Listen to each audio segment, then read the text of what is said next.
do it with no hands. Watch me twerk it for your man, cause he throw hella bands. He like it when I'm on the pole, I do it with no hands. I'm getting money, other bitches, they don't stand a chance. Twerk, twerk for them dollars, I don't want your man. You know it's Jenny gang, still when it ain't shit changed. I'm in the muscle car, you see me in the fast lane. You know I do my thing 20. When I got home yesterday, it was like a ghost town.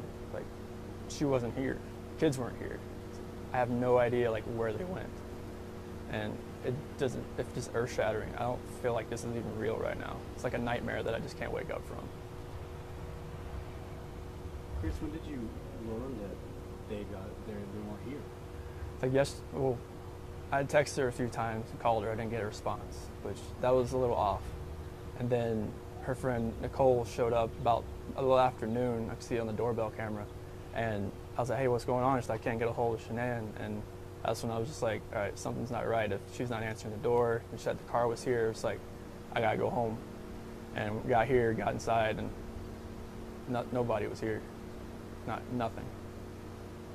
And so I read that Shanann hadn't taken girls to school, which was unusual. Yeah, because like Bella was gonna start kindergarten next. Yo, Jenny gang, what it do? So I'm back with another video.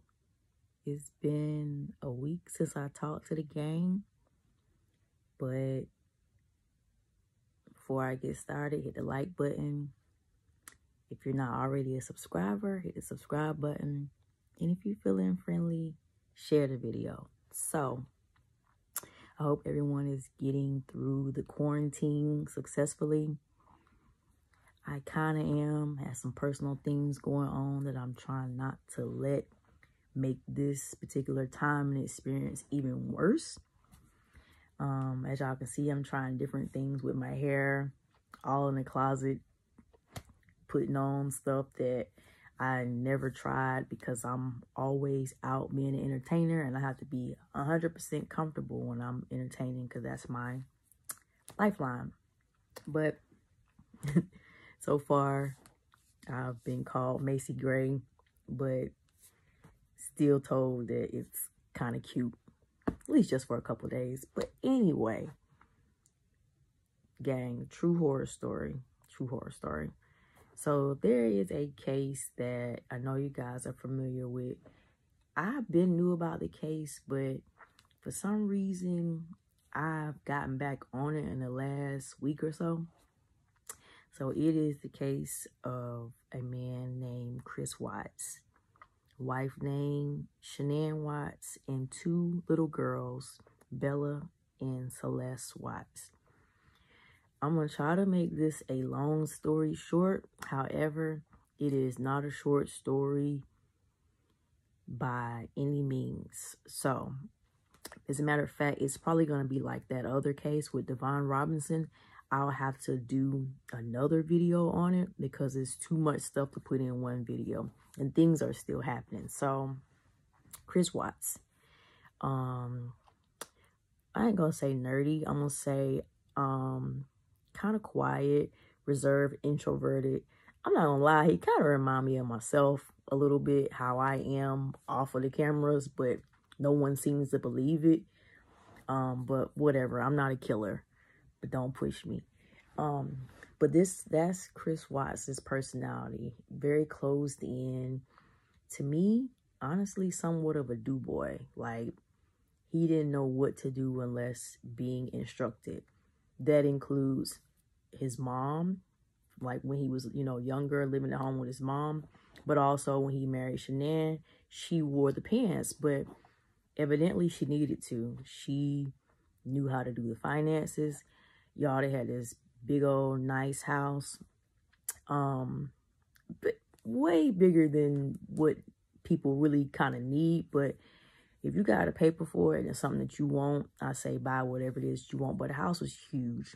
Shanann kept that house so nice and neat. Like, I'm looking at her house like, bruh, her family should continue on her legacy by having some type of organization business. You know what I'm saying? Because I don't know how she kept that house like that with 2 kids and she was pregnant. So let me get into the story. So Shanann and Chris Watts, like I said, Chris kind of weird. Shanann very outgoing.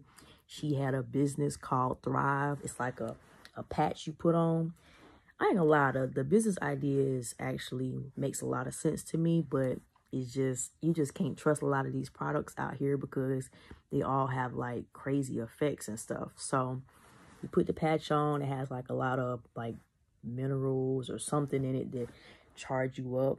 Kind of like, I guess, maybe illegal drugs. I'm not sure, but wasn't supposed to be anything really bad in it, but like I said, it is some things going on with it that weren't all the way cool with putting in your body constantly. So she had that business. Chris worked at an oil field. This is in Colorado.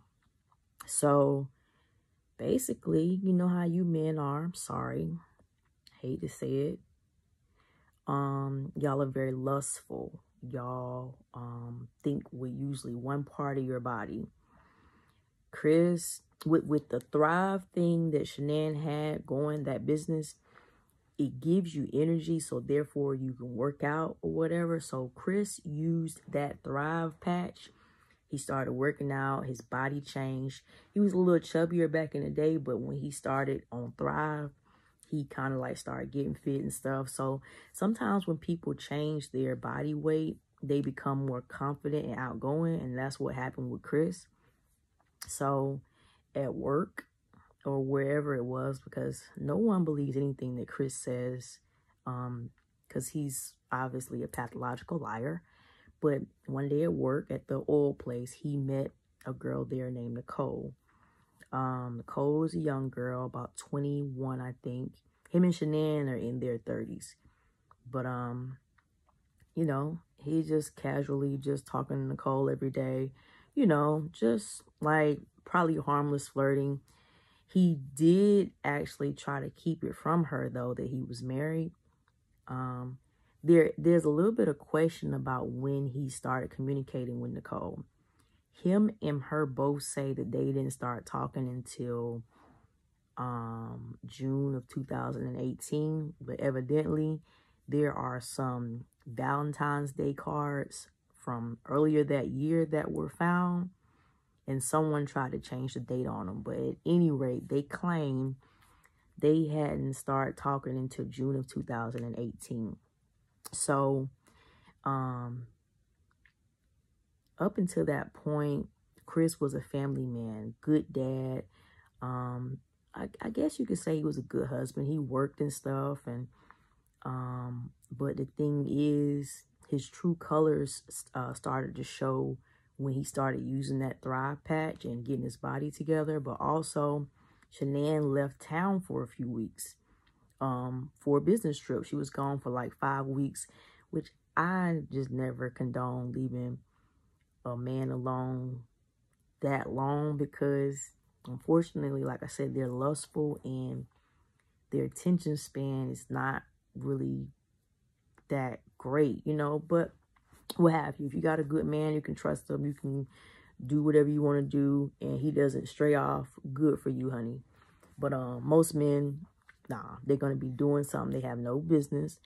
I don't want to start my channel out being a man basher or anything, but I just try to speak from experience and speak my truth. I wouldn't even be agreeing to it if it's not something that I didn't see happening really every day, because I work in the club. But at any rate, Shanann left town for about 5 weeks. She came back. Even before she came back, she felt like Chris was acting a little funny, you know. He wasn't as attentive. Mind you, they have 2 little girls. The little girls, I think, were 3 and 4. But Shanann was actually also a few months pregnant, too, when she left for this trip. They were pregnant with a boy. Chris actually wanted this child. He wanted it prior to meeting his mistress, Nicole. So after he started getting wrapped up in Nicole and loving her freaky ways, and, you know, just her just being an overall bubbly person, he really started being really cold towards Shanann. He didn't want the baby anymore.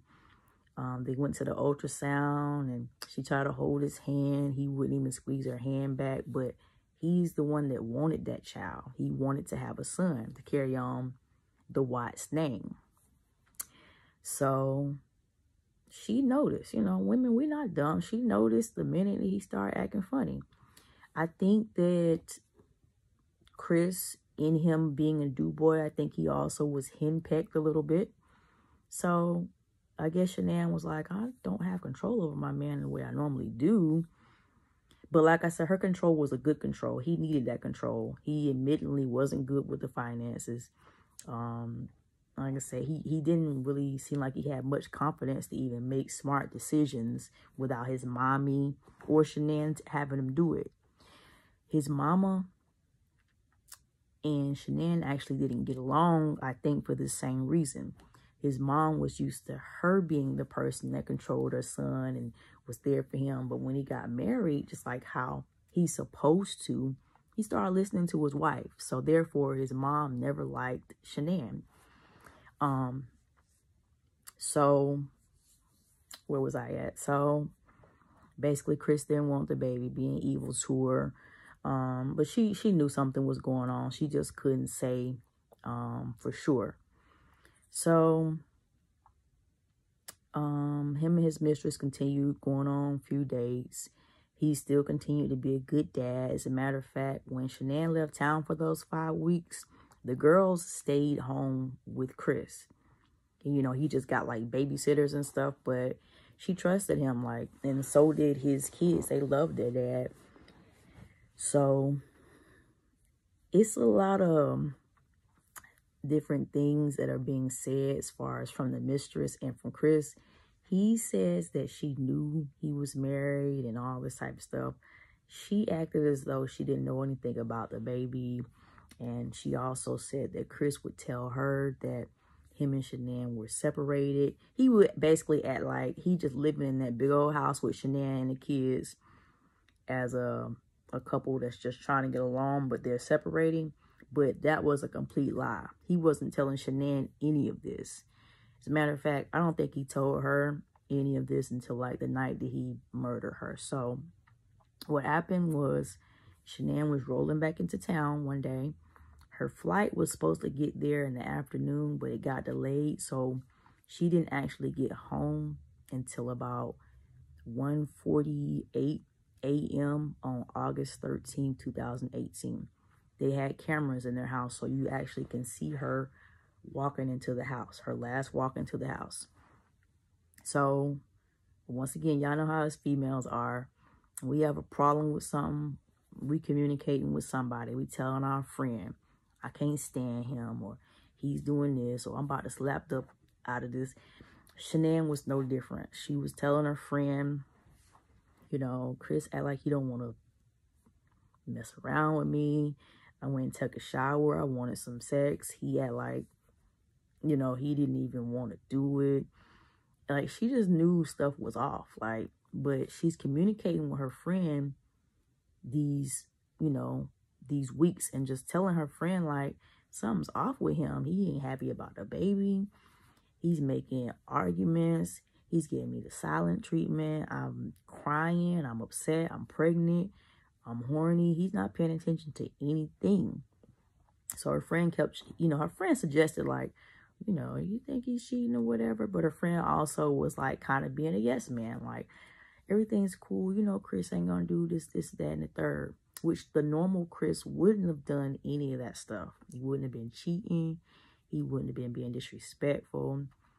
She said he was being kind of mean to the kids, like acting like they was annoying him. He was too busy thinking about the mistress, Nicole. She had become more important to him than anything. So she got home that night, or that morning rather. Now, Chris is a liar, so we're having to go by the million of stories that he told. So basically, he claims that Shanann got there, went to sleep.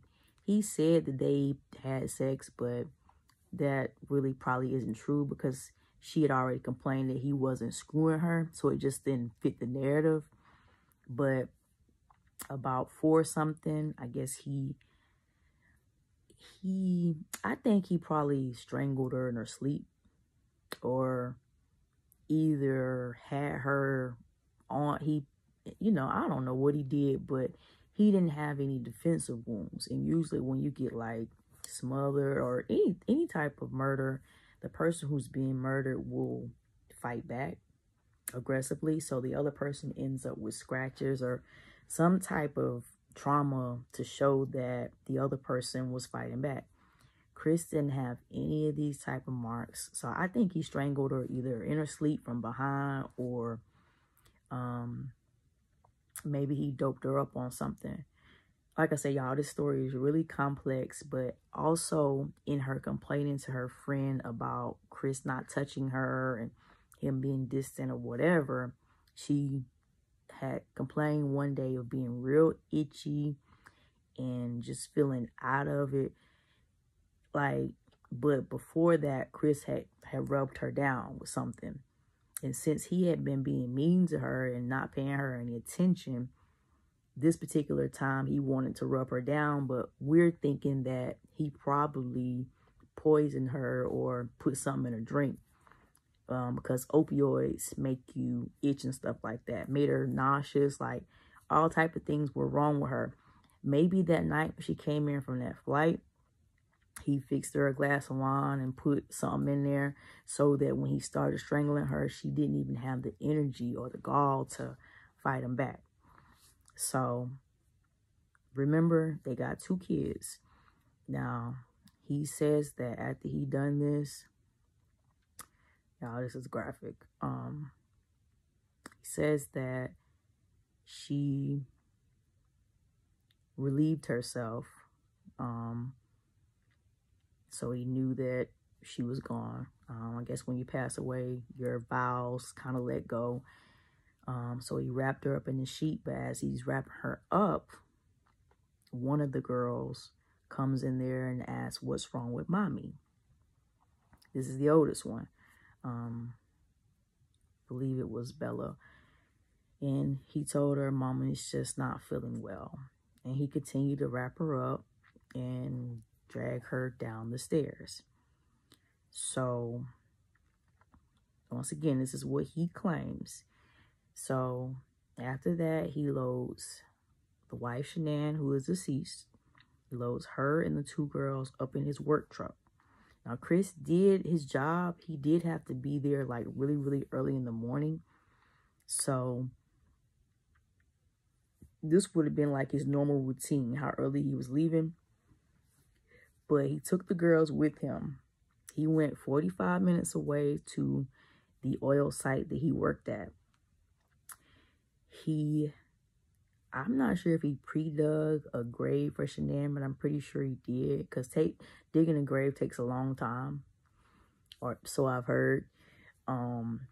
He put her body in a very shallow grave. It wasn't even covered good. So then he does the unthinkable, which we're unsure of the timeline, but what he says is that once he buried Shanann, he went for the youngest little girl, strangled her. There's these big old oil tanks, y'all, at the place that he works. Okay, there's 2 of them on that site. He walks way up the stairs with the youngest little girl. The opening, guys, I feel weird even telling this story, but it is a true horror story and fits the title of my channel. But the opening that he put his little girl in on the top of that oil thing was only 8 inches in diameter. Now, this little girl is 3. He's claimed he didn't have to force the bodies through the hole, but we all know that's not true. So he's doing this. The other little girl is still alive. She's watching everything. So when he got back to the truck, he said that she asked him, was he going to do the same thing to her that he just done to her sister? I'm pretty sure since Chris just turned into a monster that night, I'm pretty sure he probably answered her. He probably said yes, or, I mean, I don't know. I don't want to put words in his mouth, but what he done was just so unspeakable. it's hard to think of him not doing the worst and saying, yep, it's about to happen to you too. So with her, for some reason, he strangled the mom of the youngest daughter, but with this particular little girl, he decided to smother her instead. She definitely fought back, so much that she had bit off her tongue. This dude turned to a straight monster over some, a chick that wasn't even halfway worth it. And when I say that, I ain't just judging her just by looks or nothing like that, 'cause she's a cute girl, but just how she acted. She just sounded so immature.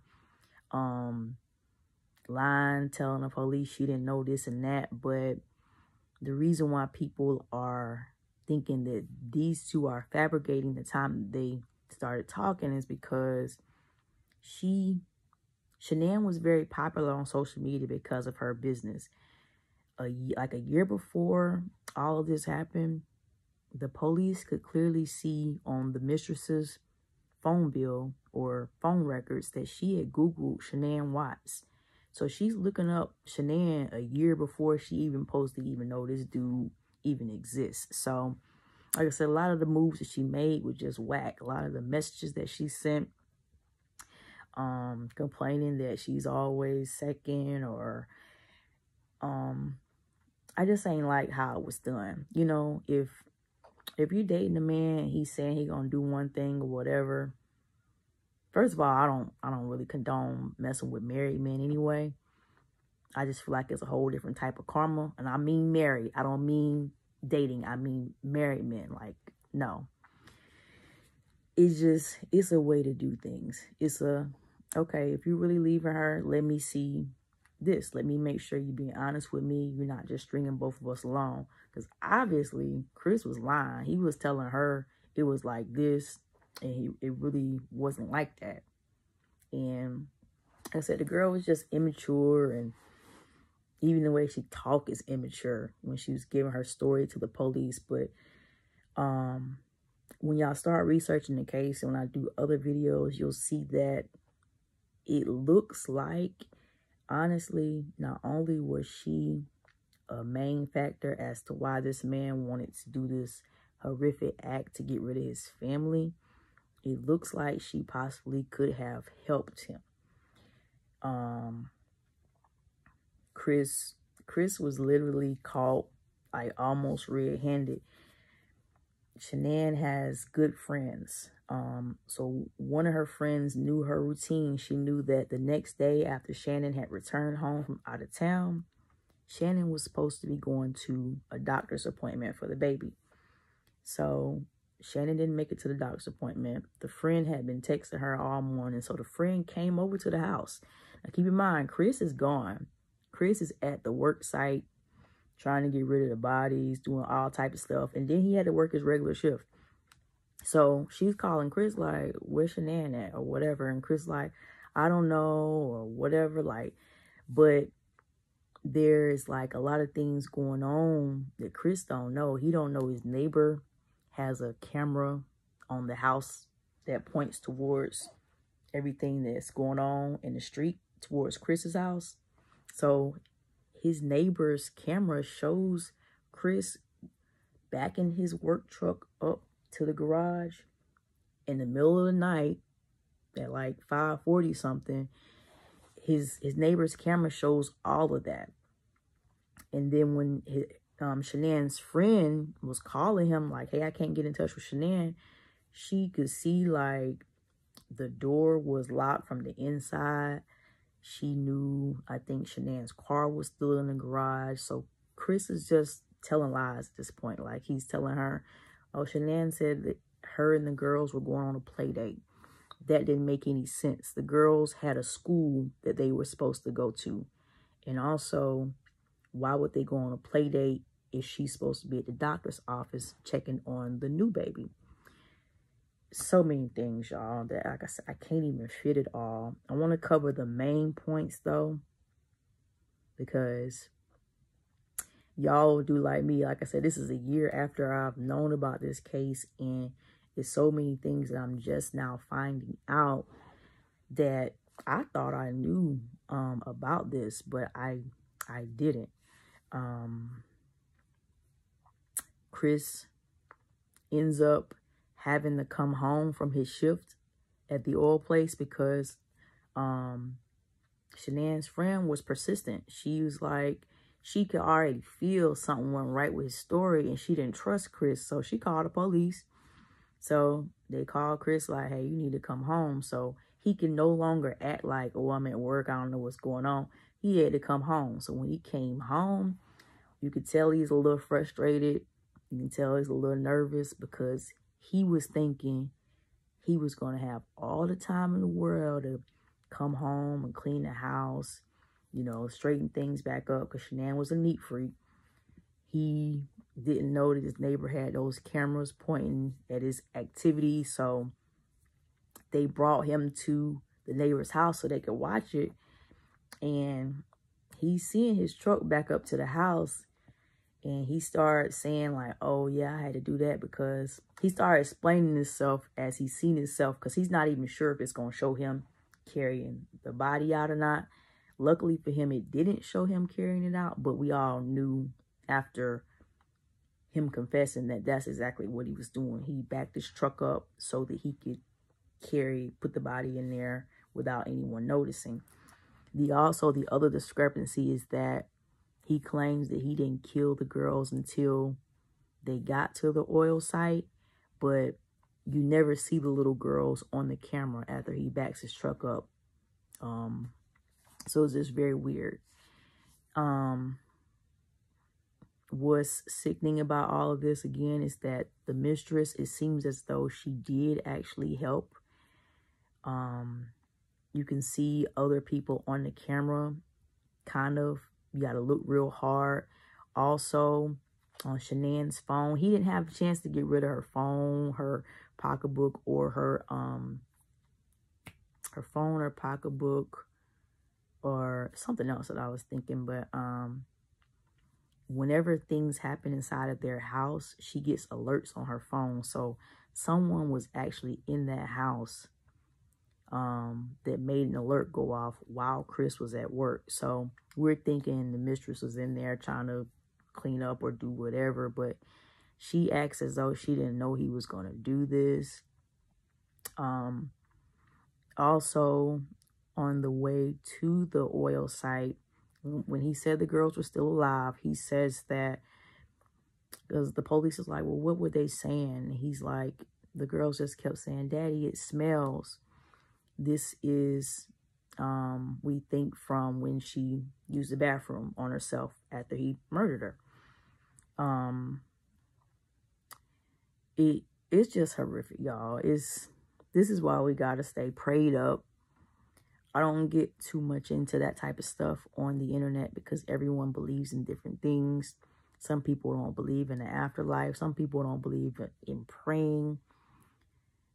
You know, like I said, I won't get into all of that, but I will say you gotta always, I feel like, try to be in a positive light. Definitely don't be out here doing stuff to people that you don't want done to you. This case, just honestly, y'all, it's another case that makes me so leery of trusting human beings. Like, you just can't, you literally cannot trust anybody.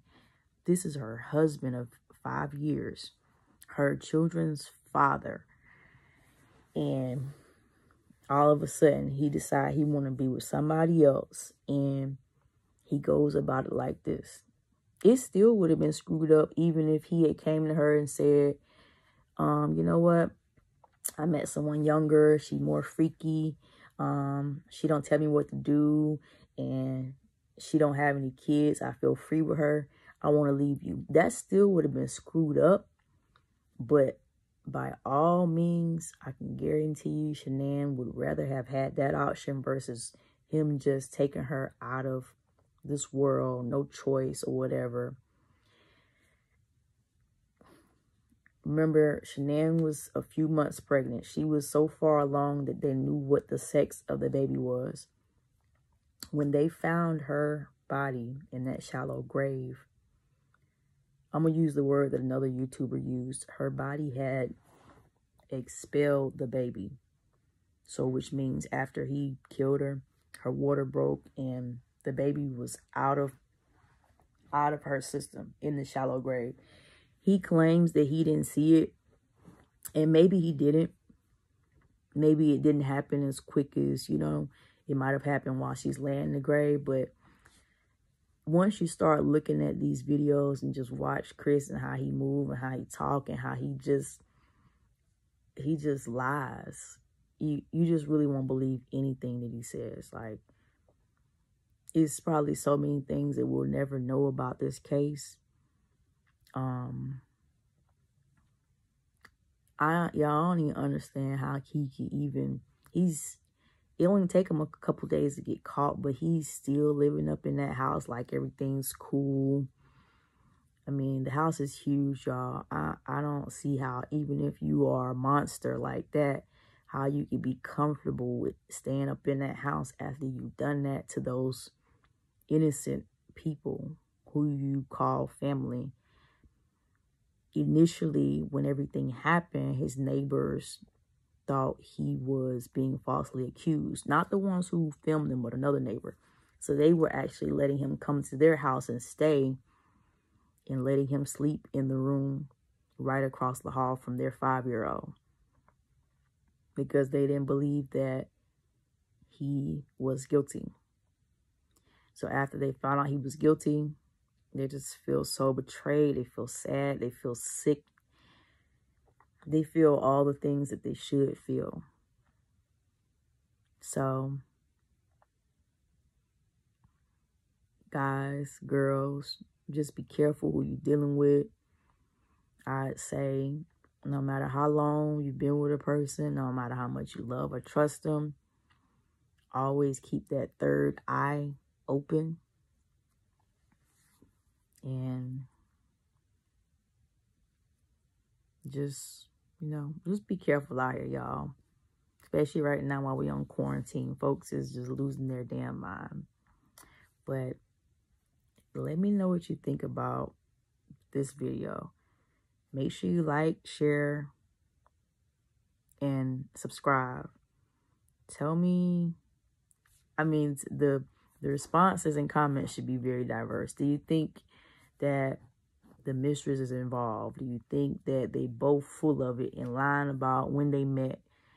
Do you think Chris is the worst possible murderer of this decade? Because putting your children, not no person that you killed that you ain't like, that's been bothering you, putting your own 3- and 4-year-old little girl inside of a toxic oil tank after you kill them. The skin was coming off of y'all, I don't know how much I can say on here without this, making problems, but just look at the case. What you think about this man? I personally hate that Colorado ain't had a death penalty. He deserved all of that fear in his heart the same way his family had to go through with all this going on. Anyways, I'll see y'all next time.